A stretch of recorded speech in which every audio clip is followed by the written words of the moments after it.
Hey there, fellow food lovers. Today, I'm going to share my absolute favorite crab cake recipe that I've perfected over the years.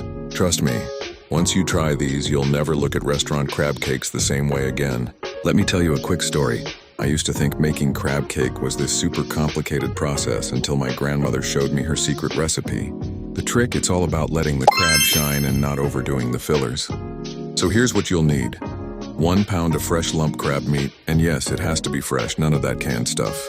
You'll also want some mayonnaise, Dijon mustard, an egg, fresh parsley, Old Bay seasoning, because what's a crab cake without it? And just enough breadcrumbs to hold it all together.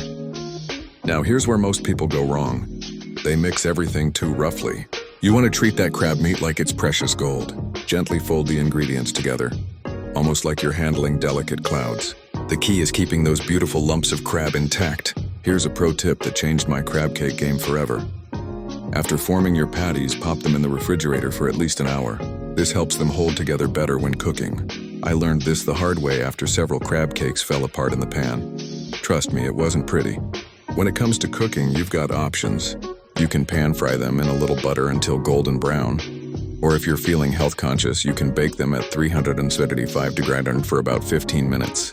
I personally prefer the pan frying method. There's something about that crispy exterior that just can't be beaten.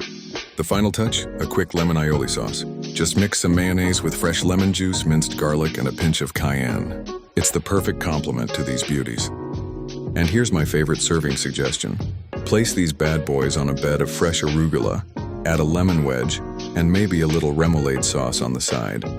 It's restaurant quality presentation right in your own kitchen. Remember, the best crab cakes are the ones where you can taste the crab, not the filling. Keep it simple. Treat the ingredients with respect and you'll have everyone begging for your secret recipe. Now go ahead, give it a try, and let these crab cakes become your new signature dish. Trust me, your taste buds will thank you.